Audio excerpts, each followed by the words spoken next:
What's going on, guys? Hope you all having a good day. Yesterday was an amazing day for me. I put out like 3 videos. I did underestimate the amount of time it takes to do that because when you're recording this stuff, it only takes a couple of minutes. But when it comes time to editing and stuff, there are certain bits and like flat spots that you try to delete or edit out of there. I mean, there's times where I'm like sneezing and coughing in the video, and sometimes I miss a few, but I do my best to delete as much as possible. So it's kind of wild and interesting at the same time. So, yeah, going back to today's article, we've got one from That Park Place. Regarding Konami deletes posts announcing Silent Hill 2 remake was designed for modern audiences. This was what I find to be interesting. I think that companies are starting to realize when you market games in a specific manner, the marketing matters. It divides players, and politics always divides people, regardless of where you go. We've had wars over it. We've had segregation over it. We kind of get the idea. Politics in any shape or form always divides people. It never brings people together. And if you have everybody believing the exact same thing, then congratulations, you don't really have free will. So there's all that to take into account. Now, when it comes time for the modern audience, to be quite frank with you, I can tell you this now. The modern audience are the game journalists who write positive or false positive reviews about bad games. And these are usually people who get kickbacks from it. Alternatively, these are people who are just making all these blanket statements online, complaining about things, and never ever buy the product. Now, I am a video game collector myself, and I want to see as many Silent Hill remakes as possible. The reason being is the old Silent Hill games are nearly impossible to find at a decent price. It is astronomically high. In some cases, if you were to purchase like the entire Silent Hill collection, when I did the math, you could purchase a second-hand vehicle with its faults, to be fair, and you can still, have a better time in the real world, in my opinion.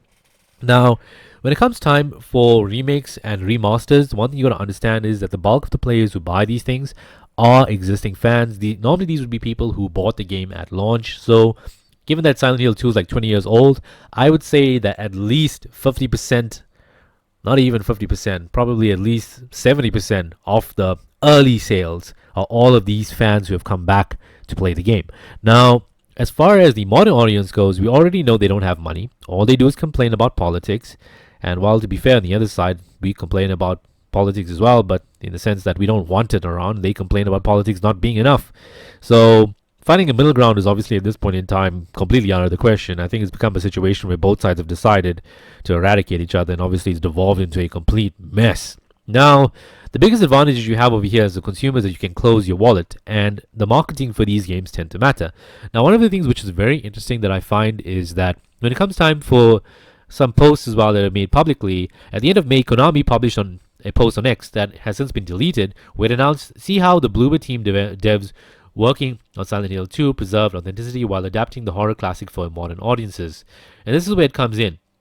This term might have been mistakenly used in the sense that the modern audience they were referring to could have been people who are used to modern day game mechanics and design.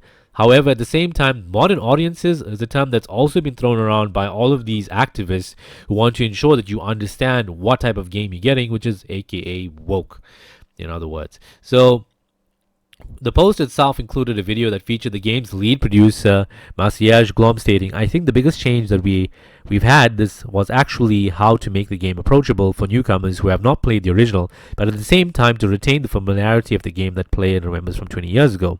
Creative design and lead director, I think I'm saying this right, I'm hoping so, Matthias Leonard added, our goal from the beginning was to maintain the game's atmosphere while modernizing the gameplay to make it competitive in 2024. So one of two things sort of happened here. The modern audience that they refers to modernizing gaming standards for current day players. Alternatively, they try to spin it into something that it's not. Now, don't be too happy about this because, to be quite frank with you, as far as the game goes, there's also been some design changes, obviously, with the female cast. People are saying they've been uglified and they've also been sanitized as well to some extent. Aside from that, the Bloober team has also, Silent Hill Remake 2, has been working with Hit Detection, which is also a Sweet Baby Inc.-esque company, referred to as Sweet Baby Inc. 2.0. And I did an article yesterday which shows that one of the consultants working with Sweet Baby Inc. 2.0 or Hit Detection actually wants a world where gamers don't exist. Now, another thing to take into account as well, there's also been several rumors surrounding this entire situation. For example, from YouTuber Endymion, he seems to have a lot of insider sources and stuff like that, and hopefully these are all accurate, so take them with a pinch of salt. And Basically, I'm just going to quote over here from the article he shared. According to my sources, and this was one of the most damaging allegations, so please listen carefully here, is that the game industry across plenty of studios will start to market their games as being devoid of identity politics and pandering almost completely. However, the actual content within these games in the future will not be altered or lessened in terms of identity politic content. Despite the tonal change in marketing, he continued. Simply put, many studios and publishers are still in on the DEI and wokeness in the future. Likely they are not changing that, and they still want you to consume this content whether you want to or not.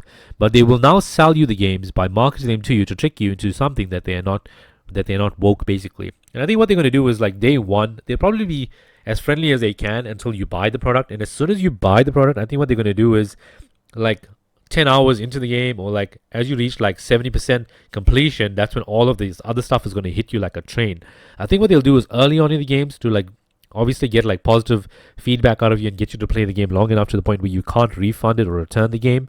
Then they're going to be like, okay, right guys, we're in the final stretch of the game, let's shove whatever we can in here that we wanted them to basically consume and force it onto them as much as possible. And I think that's probably what they're going to do somewhere. Obviously, character designs and stuff like that will be a different situation, but we can see where they go and head with this. Obviously, it's going to be a lot of deception involved, and I think what's going to happen over here is the gaming industry as a whole is already untrustworthy, and if they do go down this route where they falsely advertise something, or if they try to trick people into it, people are going to find out, because whether they like it or not, and as much as they seem to think it, the audience is not dumb. And we have all the money. We have all of the buying power. And we decide the value of these companies and the value of these games. And if you don't see any value in them, close your wallet and walk away. There's decades worth of games that you can still play and have a good time doing so. Trust me. If you ever want to have a good library to look at, whether you like it or not, go into the PlayStation 2. Find something in some genre that you love at the moment. Fire up on an emulator if you don't believe me. Trust me, my friend. You're going to have the time of your life. With that being said, guys, I'm out of here. I'll see you in the next video. Until then, have a good day and take care of yourselves. Don't forget to leave a like, subscribe, share, all those kind of things. If you enjoyed the video, leave a like. If you disliked it, don't forget to hit the thumbs down button as well. Let me know your comments down and let me get your feedback in the comment section. I'll see you in the next video. Until then, have a good day and take it easy. Goodbye.